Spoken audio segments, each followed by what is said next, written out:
अस्सलाम वालेकुम सामीन।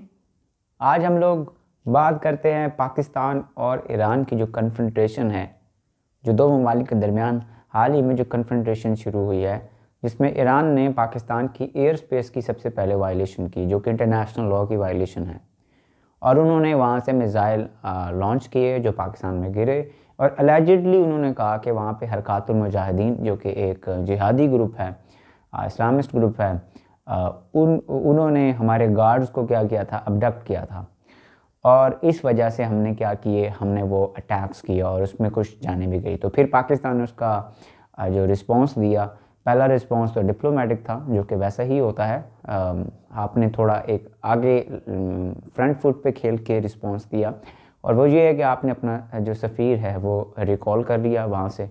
और दूसरी बात पाकिस्तान ने की, अभी अभी पाकिस्तान ने यहाँ से मिज़ाइल लॉन्च किए, और पाकिस्तान ने अलेजिडली ये कहा है हमारे कंट्री ने कि जनाब मोहतरम, हमने वहाँ पे बलोच लिबरेशन फ्रंट, जो कि बलूचिस्तान में फिर इंसर्जेंसी में मुलविस है, उनके ठिकानों पे हमला किया है और हमने जो है वो उनको मार दिया है।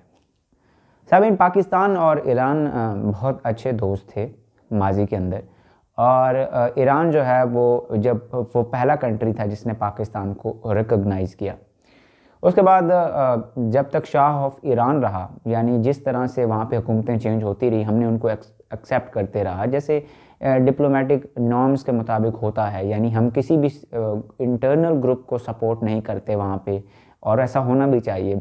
जो पावर में आ जाता है, हम डिप्लोमेटिकली उसको क्या करते हैं, एक्नॉलेज करते हैं। चाहे वो शाह ऑफ ईरान हो, जिसको अमेरिकन ने बिठाया हो कुर्सी पे पकड़ के और मुसद्दिक की गवर्नमेंट को गिराया हो 1953 में, क्योंकि अमेरिकन को लग रहा था कि जो मुसद्दिक की गवर्नमेंट है, जो प्राइम मिनिस्टर थे ईरान के 1953 में, जो कि अमेरिकन को और ब्रिटिश कंपनियों को कह रहे थे कि भाग जाओ यहाँ से, क्योंकि अब ईरान अपने ऑयल का इस्तेमाल खुद करेगा, खुद बेचेगा, और वो नेशनलाइज कर रहे थे ऑयल को। तो अमेरिकन को ये बात पसंद नहीं आई, क्योंकि अमेरिकन डिक्टेशन देना पसंद करते हैं। तो उसका नतीजा ये हुआ कि वहाँ पे मुसद्दिक की गवर्नमेंट आई, तो पाकिस्तान ने कहा कि हमें मुसद्दिक की गवर्नमेंट गिर गई, तो पाकिस्तान ने फिर जो शाह ऑफ ईरान था, जो कि एक पपिट था, उसके साथ रवाबित बना लिए। 1979 में टाइड्स चेंज होती हैं, और फ्रांस में बैठे हुए आयतुल्लाह ख़ामेनी जो हैं वो आ जाते हैं। वो ईरान पे शिया रेवोल्यूशन के बाद उनकी गवर्नमेंट आ जाती है, वो इस्लामिस्ट होते हैं। तो हमने क्या किया, उनको भी कबूल कर लिया, और वहाँ पे अब इस्लामिस्ट गवर्नमेंट है। इस्लाम का एक सिस्टम चल रहा है वहाँ पे, जो कि एक पॉलिटिकल सिस्टम है, बड़ा कॉम्प्लिकेटेड सा है। अब इस वीडियो में तो मैं उसको नहीं आपको बयान कर सकूँगा या समझा सकूँगा। तो ये उसको भी हमने एक्सेप्ट कर लिया। जब आयतुल्लाह ख़ामेनी की वफ़ात होती है, तो पाकिस्तान में सोग मनाया जाता है। आई बिलीव 3 दिन का सोग मनाया गया। और उसके बाद जैसे जैसे हुकूमतें चेंज होती गई, तो पाकिस्तान और जो ईरान हैं वो एक दूसरे के करीब ही रहे, उनके अच्छे तल्लुकात ही रहे। मगर इनके तल्लुकात में इतना भी अच्छे नहीं रहे। और उनकी रीज़न क्या थी? उनकी रीज़न थी सऊदी अरेबिया। देखिए, सऊदी अरेबिया अपने आप को समझता है कि वो इस्लामिक वर्ल्ड का लीडर है, मतलब वो ही इस्लामिक वर्ल्ड को लीड करेगा, क्योंकि सऊदी अरेबिया में हमारे प्यारे सैक्रेड मकामात हैं, मक्का है, मदीना है। तो वो समझते हैं कि वो लीड करेंगे मुस्लिम उम्मा को। अब जो सऊदी हैं, उनकी सिक्योरिटी की गारंटी अमेरिका देता है, प्रिंस को सिक्योरिटी अमेरिकन देते हैं। और अगर अमेरिकन आज चाहें तो वो क्या करें, वहाँ पे जमहूरियत के लिए आवाज़ उठा दें, और वहाँ पे ग्रुप जो हैं वो आवाज़ उठाना शुरू कर देंगे, और उसका नतीजा ये होगा कि ये जो वहाँ पे प्रिंस हैं, उनकी जो शाही है उसको ख़तरा हो जाएगा। तो सऊदी अरेबिया ये समझता है। ईरान समझता है कि नहीं, क्योंकि हम इस्लामिस्ट गवर्नमेंट हमारी है, तो हम क्या हैं, इस्लामिक उम्मा के लीडर हैं। तो इसी कश्मकश में क्या होता है, जब पाकिस्तान जो है उसकी ईरान से नहीं बनती, क्योंकि पाकिस्तान को चाहिए होते हैं पैसे। क्यों पैसे चाहिए होते हैं? क्योंकि हम जो हैं वो इकोनॉमिकली बड़े वीक हैं।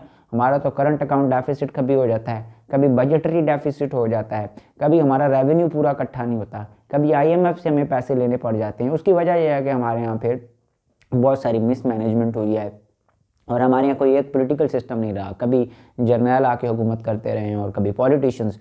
तो उस वक्त तरह से इकोनॉमी तरक्की नहीं कर सकी। तो हम क्या करते हैं, फिर हमें सऊदी अरेबिया के ऊपर हाथ रखना पड़ता है। क्यों? क्योंकि हमने पैसे लेने होते हैं। जाहिर सी बात है, जो आपको पैसे देगा आप उसी के साथ ही ज़्यादा उसके बेहतर तल्लुकात होंगे। अब ईरान भी तो पैसे दे सकता है, लेकिन ईरान पैसे हमें इसलिए नहीं दे सकता क्योंकि ईरान के ऊपर सैंक्शंस लगाई हुए हैं अमेरिका ने। तो अमेरिकन ने क्योंकि सैंक्शंस लगाई हुए हैं तो पाकिस्तान को भी अमेरिका से भी पैसे चाहिए होते हैं IMF के थ्रू। तो फिर पाकिस्तान ईरान के साथ जो प्रोजेक्ट हैं उनको भी नहीं करता, उनके साथ उस तरह से ट्रेड भी नहीं करता, क्योंकि अमेरिकन ने, जाहिर सी बात है, जब आप अमेरिकन को नाराज़ करेंगे तो वो आप पे सैंक्शंस लगाएंगे तो आपकी इकॉनमी खतरे में आ जाएगी, और वैसे भी वो IMF को कहेंगे आपको पैसे ना दें तो आपका डिफ़ॉल्ट तो पक्का। तो इस वजह से ईरान के साथ हमारी जो है वो उस तरह से जो बड़े जिसको कहते हैं स्ट्रॉन्ग रिलेशंस मुस्लिम ब्रदरहुड के ऊपर है वो नहीं बनते।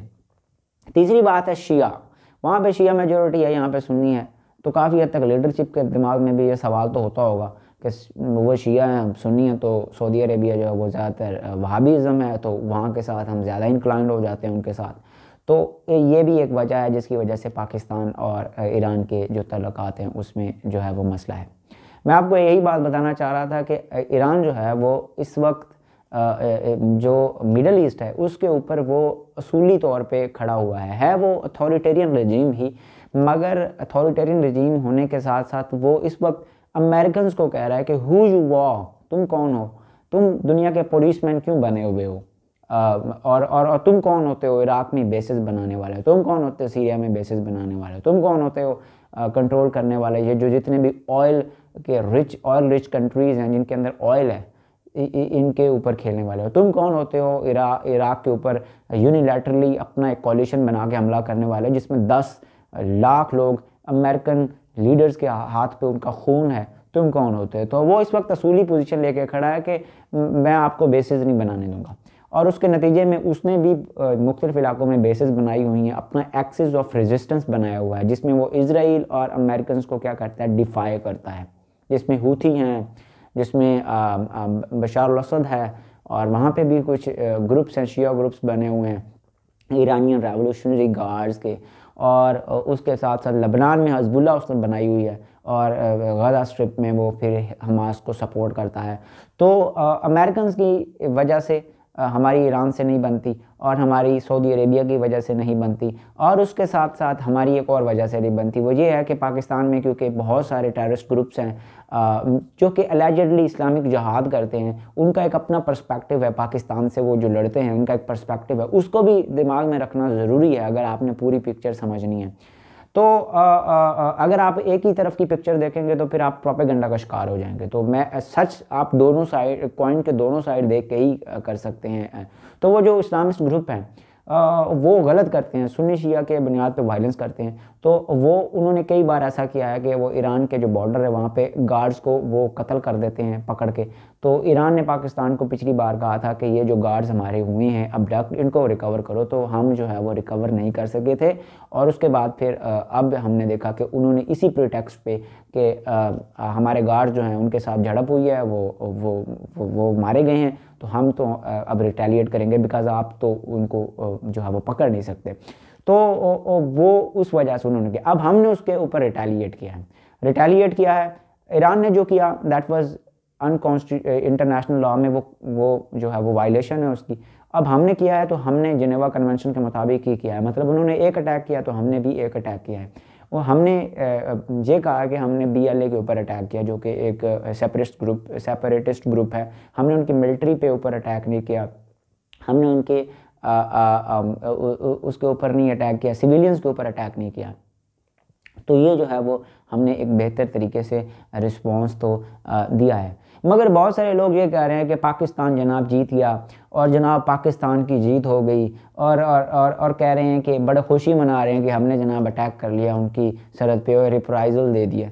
तो बात यह है कि अगर पाकिस्तान से कोई अटैक ईरान हो रहा है तो ये भी एक बुरी बात है, इसको भी आप कंडेम करें क्योंकि माजी में भी वो ये चीज़ें हाईलाइट करते रहे हैं। और दूसरी बात ये है कि अगर आपने अटैक कर लिया है, हमने कर लिया है, रिस्पांस दिया है, तो इस पर खुशी मनाने की तो कोई इतनी बात नहीं है, क्योंकि इस पर अगर आपने अपने ही ब्रदर मुस्लिम ममालिक को एक रिस्पांस दिया है, मिलिट्री रिस्पांस दिया है, तो इसमें जो है वो अफसोस के साथ हमें करना पड़ रहा है, ये कहने की ज़रूरत है। बिकॉज़ नेशनलिज्म, मुस्लिम उम्मा का जो डिक्लाइन है उसकी सबसे अव्वलीन वजह ही ये है कि हम 56 कंट्रीज़ हैं और हम सब अपने नेशनल इंटरेस्ट देख रहे हैं। नेशनल इंटरेस्ट जब हम देख रहे हैं तो हम सब के सब वीक हैं, हम सब के सब वीक हैं, आपस में लड़ रहे हैं। तो इसका मतलब ये है कि जो आउटसाइड फोर्सेस हैं वो हमारे ऑयल को भी प्लंडर कर रही हैं। मिडल ईस्ट में हमने देखा कि अमेरिकन ऑयल यूज़ कर रहे हैं, चाइनीज़ ऑयल यूज़ कर रहे हैं, वो इंडस्ट्रियलाइजेशन कर रहे हैं और आपकी इंडस्ट्री कोई नहीं है क्योंकि आप तो आपस में लड़ रहे हैं। आप उनके साथ भी लड़ रहे हैं, आपस में भी लड़ रहे हैं। तो वो आपके जो रिसोर्सेज हैं उनको निकाल निकाल के वो फ़ायदा उठाई जा रहे हैं और मुस्लिम उम्मा पीछे से पीछे जाती जा रही है। तो ये कहना कि जनाब ये बड़ा को काम हो गया, ये ऐसा नहीं है। अफसोस के साथ ये जो रिप्राइज़ल दिया है हमने, और ये नेशनल बेसिस पे हमने रिप्राइज़ल दिया है। और याद रहे कि जो नेशनलिज्म होता है ना कि मैं जी पाकिस्तानी हूँ और फलाना इंडियन है, चाहे वो इंडियन को नेशनलिज्म करता है, कोई ईरानी कहता है कि मैं ईरानी हूँ, तो वो अटैक करता है किसी मुस्लिम कंट्री के ऊपर, या कोई सीरियन अटैक करता है किसी इजिप्ट के ऊपर, मुस्लिम कंट्री के ऊपर, या कोई पाकिस्तान करता है किसी मुस्लिम कंट्री के ऊपर, तो ये नेशनलिज्म है। ये फिर आप ये नहीं कह सकते कि हम जो है वो इस्लाम के जनाब पैकर हैं। अल्लाह की रस्सी को मजबूती से थामे रहो और तफरका ना फैलाओ, ये वाली आयत आपने देखी। यानी सारी मुस्लिम उम्मा जो होती है उसका काम ये होता है कि एक दूसरे के साथ पीस के साथ, यूनिटी के साथ रहे, रादर के वो अपने नेशनल इंटरेस्ट की बुनियाद पे बढ़ जाएं और फिर आपस में लड़ाई शुरू कर दें। मुझे उम्मीद है कि आपको ये समझ आ गया होगा कि ईरान ने हम पे क्यों अटैक किया है, उसके क्या रीज़न्स हैं, क्या हमें सॉर्ट आउट करने की ज़रूरत है और क्या ईरान को सॉर्ट आउट करने की ज़रूरत है। तो अपनी दुआओं में याद रखिएगा। अल्लाह हाफिज़।